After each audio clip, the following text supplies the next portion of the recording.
The men we have strength and things we are seeing are normal. So others will grieve and will carry. But then that alone wasn't an easy journey. But then when he went through all these things to the place that they so from the story, you realize that though some of the people were experiencing grief, family, where they place as a home or where they cherish as a safe house. God of their spiritual heads or lead. We try to cover things like this in our life. To secondary school, I went back to technical and I got back to the technical school after 3 years. Wasn't registered under GES. Wow. So it was a waste of my peer because I was way ahead of the first week called the denial. So just you can take it from there. It's no hope. Yeah, no hope. Because the one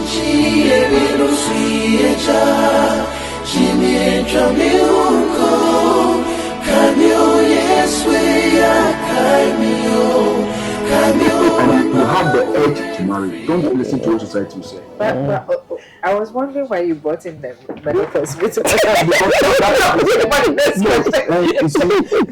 because I think the menopause wouldn't give you the edge or whatever. So you think you're old. Okay. But when you are young, and everything around you is still young, please. When a man, consider that. Consider. That's a new beginning. I love the word consider. That's a new beginning. I want to maybe backtrack a little. What do we say to Pastor Seller's experience of when the event happened, when his wife actually passed, and how he behaved until the final point where he cried? What would we say is that journey? What is the journey? That's a grieving journey. Yeah. So I think Pastor Silas was on the first bridge. Okay. Pretending he's strong is a man. What is the false bridge? Because that's the definition. Okay. So the first bridge is simply right from the crisis. You believe you are strong. From crisis to new beginning, nothing has happened. It is normal. So life goes on. Let's move on. Until you are hit with the reality of the situation. Exactly. But simply put, when that person loses their husband, wife, the wife, when they become widow, they go through what we are going through. Society helps them to grieve, but not women. And I'm Pastor Silas. Everyone comes to me to share his issue, his or her issue. And I know that I'm the man of God. So once my wife is gone, shall I go? Let's do it. Okay. So she made mention of the false bridge. And the false bridge is that those who don't recognize their losses and think it is normal to begin a new life. So right away they exactly, and that right from the crisis, they move when this issue hits you, they don't see the issue as an issue. They see it, for those who love the Lord, one of the I didn't know deeper on the baby on here. Those who will go through hell, but the Lord will bring. So once it's a moment in their life, my wife is gone. Let's move on. And that's and people remarry right away. People straight up. And they use some vim to marry. Right? And one funny thing about that vim is that it's like you have those who have drank alcohol will let you know. When you take the alcohol, all of a sudden the senses changes. And the situation doesn't seem to be situation again. It doesn't. And the person sees himself on top of that situation. So there's no situation. So when the alcohol leaves the system and they sleep and wake up and the hangover setting, that's when they realize that, Charlie, what happened yesterday? I married. Why did I marry? But now, once you have married, you can't say you want life. So people, no matter what, cope with that situation till they die. And as we speak now, others are also expecting that second marriage to end in death or something. So that can come in. Yes, exactly. Because yes, that was a coping mechanism. For how long would you cope with that? They didn't allow themselves to go through the mill. To feel like now I am actually ready. But now I'm being pushed by society. Look, you need to. You need to. So I'm hearing that you need to, and I'm moving according to those dictates. And then eventually you are not the only one who is broken. The person you are marrying actually, you are passing on that same trauma onto the person. And one funny thing is that, fellow and Jeff, the little thing that person does, you remember what your wife, your former wife does, and the anger will go to that. Sure. I know a house where when the man married again, the pictures of the ex-wife was hanging everywhere on the wall. How Jesus? And he didn't allow the wife, the second wife, to bring anything. As in her pictures or anything. When you go to the kitchen, it's the ex-wife, and the wife is dead. Yes. So clearly, this man has not moved on. Not at all. But so he married again to cover what he has lost, but not really that he went through the system because my wife, I need to get her. But I'm telling you, that marriage didn't sustain. It won't.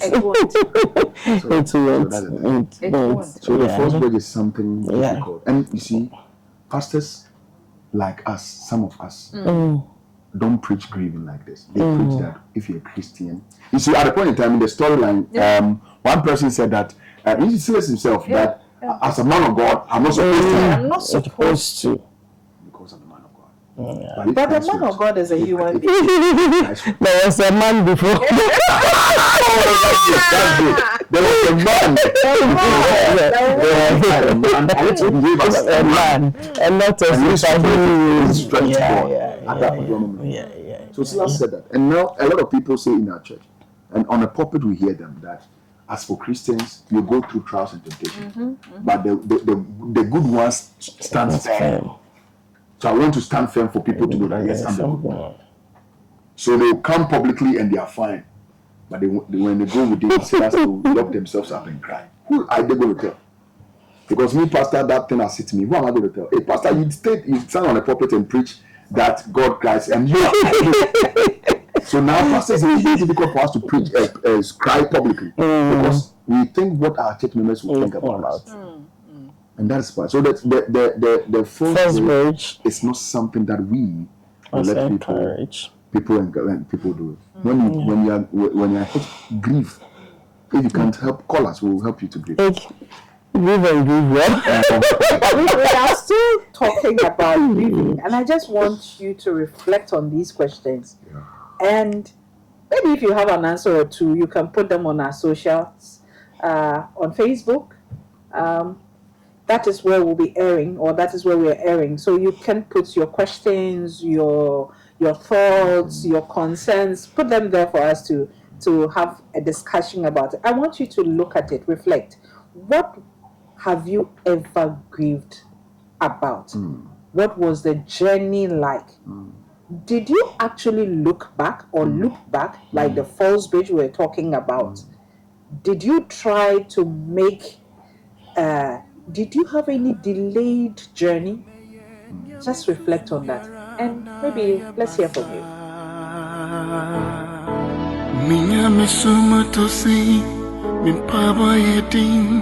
Thank you and welcome back. We are still on what makes grieving more difficult. We've spoken about some of the words that people say, the things that people say to us that makes it a bit more difficult when we're grieving. Madam Jeff, you were on to tell us more. I mean, if there are. Yeah, so the type of loss. Okay. What about it? When the loss is continuous, within a year or 3 months, you see father going, mother going, siblings going. it becomes so difficult. It makes it difficult to grieve. And again, when there are no corpse, how do you bury the person? How do you even go about the funeral? We shouldn't forget cultural beliefs. What people will say, the stigma. Again, when the person is a breadwinner of the family, it makes it very difficult. It makes grieving very difficult. And I think when the death is about a child, that's a very difficult thing to go through. Especially when you have waited so long, believing God for a child, and lo and behold, you have the child, and within few months or a year, the child is gone. It makes it so difficult. You ask God a lot of questions. 9 months. If you know that the child will you see, these are the questions you hear people ask us.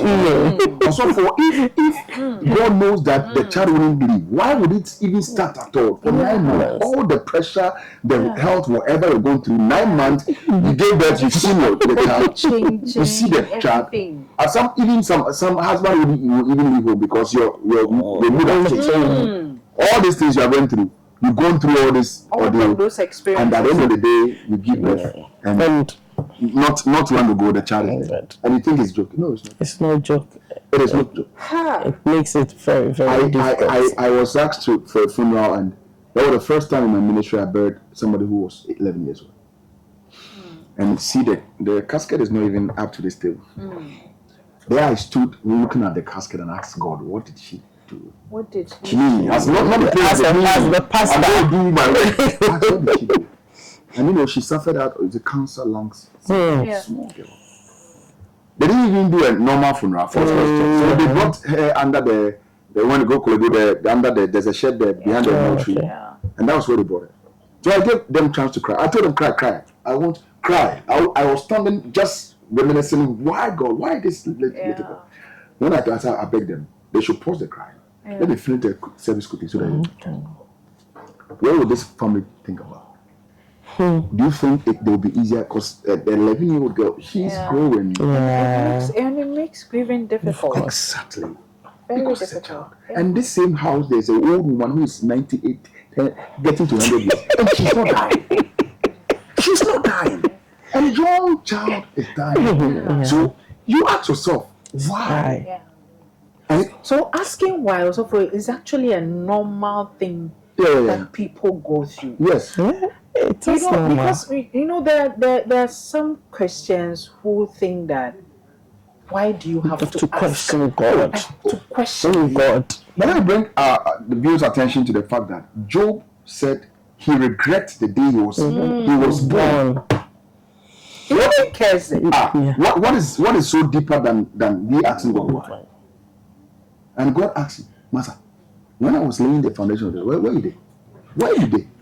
You see how grief will let us say things. But it is always good to coach and to guide words that comes out from our mouth. You may say something, and at the end of the day, you can't retrieve it. And that Kwano will take it and bring it back.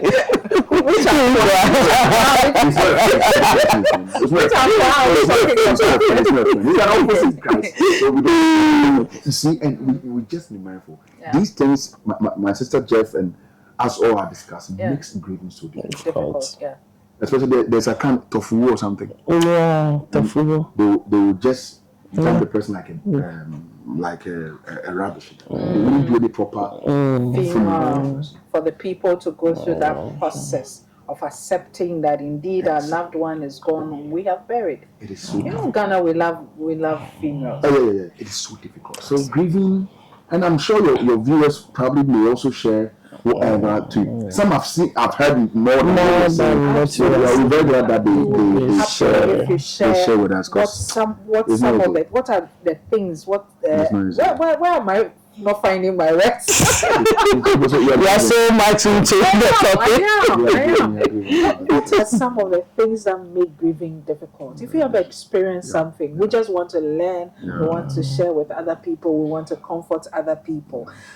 You were talking about the things that make it difficult, and you listed a number of things.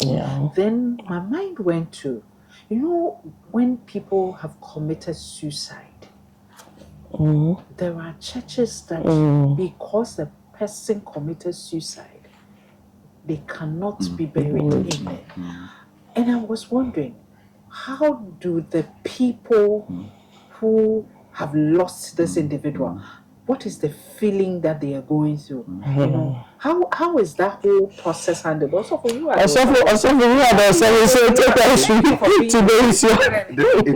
goes back to cultural traditions.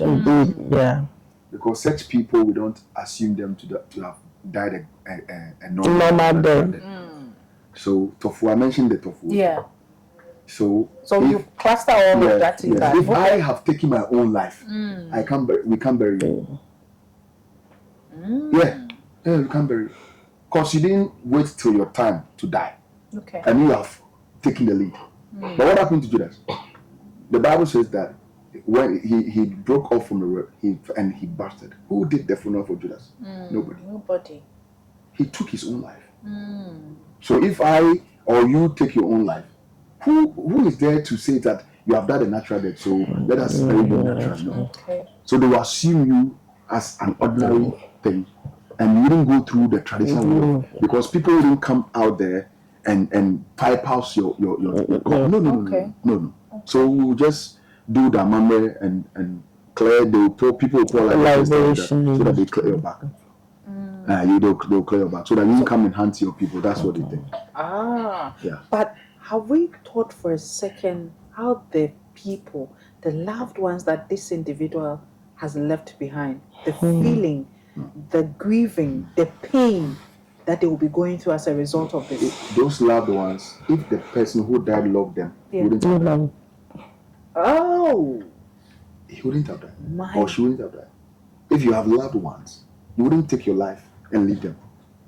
Have we heard of stories where people have taken their life because they so love the people, yet they can't provide for such people, and so because of that, they want to exit so that those people can be okay? They are. I met one, but by the grace of God, she couldn't do it. She wanted to end her life and the life of her son. What she said was that nobody will take care of the son. So if she's going, then she needs to go with the son peacefully.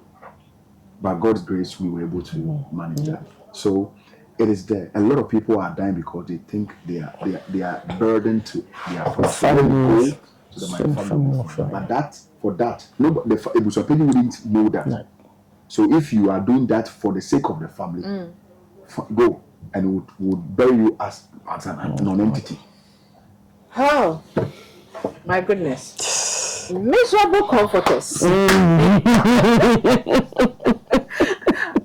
Brother Jeff. Yes. What would we say? I want us to bring in that area of scripture. We're still talking about the issue of Job here. What have people said that has made, yourself started the saying, but how did these friends of Job, how did they behave? Okay. From the scriptures, we realize that when the unexpected happened to Job, the friends went to empathize and sympathize. So for the first 7 days, they were with him. That was beautiful. Beautiful. They weren't talking. They were just assisting, helping him. Oh, lo and behold. They were coming with something else. There was something under their shelves, and they came out accusing Job to confess. If he has done something wrong, perhaps that's the cause of his suffering. So with the friends, they thought, okay, you have done something. Just say it, and let's help you to pray to God or ask for forgiveness of sins, so that you will be free. So in actual fact, they thought they were actually helping. They thought, they are seeing their friends suffering, and there was nothing they could do. So the only thing they can do is to, attack him or judge him and tell him to say whatever he has done for him to be free. So, okay. No ordinary person will suffer the losses that Job. True. Just one morning, you had a call. Your company had been cut out with fire. Call waiting, another call. Pause. Let me pick this call. Another call comes, but your shops at Mokola, Ejadi. Yeah. Then another call come through. Your farm has been caught with fire. Another call came through that the servants that are going for what they are being killed. Another call come through. Your children. 10. All of them. The building, whatever. Master, you will die. So if Job you lead up to now. Yeah. Then there's a cause. A risk. Tell us. You have done something. Tell us. And then this is bringing from Job to our personal. Yeah. No. Just when I will come to you, Pastor, are you sure, sir, that you haven't done anything? This is the same words Job's friends were telling him. Yeah. Even the wife said what? Curse God and child maybe now. You see, that is the problem we are facing. We think that if we go through something, there's a cost. We may have done something wrong. We must have done something wrong. Culturally, that's the thing. Exactly. But she said something, and so the friends thought that they were doing something good. Because Job, I train you. We are sure say you have never done this thing. So no.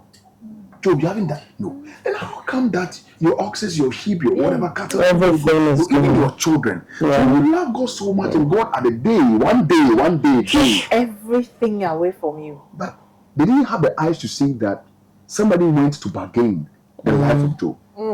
And Job also made God proud. Yeah. I don't know how many of us do.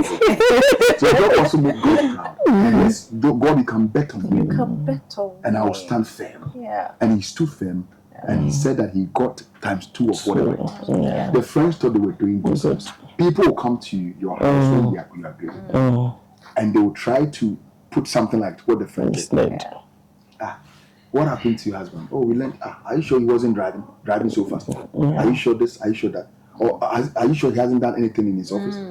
Master, we need to go and ask. We need to go and find out. Let's and go. when we do that, So the one who is bereaved at that state of mind want to hear things like that, want to know what has happened to whoever. And they go places. And when you want to hear, you hear. If you want to see, you see. Because that one, he has made everything. He has arranged everything. So you see, these miserable comforters, they will come to your place. And some of them also will dictate the type of food you are supposed to eat, the time you need to sleep. And they'll take full control of your home for that short period of time. But in taking control of your home, who is providing for them to take control? No, they are taking custodian of your home. Not that they are bringing it. No. So you see, so we visit. When they see us coming, those miserable comforters, they will cry. Like they are the hit by them. And they will do all the skirmishes. You haven't. You haven't experienced it. The one who is bereaved will sit and be covered and will probably cry with you. But those miserable comforters, Master, they will give you alto and soprano singing in crying. And when you are done and they just lose, then they are going to show their gratitude. The miserable comforters, they are everywhere. Oh my goodness. Let us take notice of that. If we go visit somebody who is bereaved, we shouldn't see anything. But rather ask him, do you care for water? Should I do this? Should I do that? That's what we are supposed to do. If you don't have anything saying, just keep quiet. Sit by the person and offer some sort of help. But I think this thing engineered from our cultural background. So culturally, we believe these are healthy things. No, I would have loved for us to actually go through the cultural bit. Unfortunately, we are way far behind time. Okay. So We will pause here. Okay. But rest assured, we're talking about grieving again because we haven't finished. I mean, we just talked about what grieving is. We've spoken about the stages of grieving. We've spoken about what makes it difficult. And grieving. The miserable comforters. We will be talking about culture. What is culture doing in the midst of grieving? What is it doing? Is it helping? How is it not helping? What is actually happening? Then we'll be talking about what is helpful when we're grieving. The next time we meet, it will be that discussion. Thank you for listening. Share your thoughts, share your comments, whatever it is that you know about grieving. Help us to learn so that every other person would also know, how do I grieve in a way that brings healing? This has been Broken, Healed, Restored. See you again next week.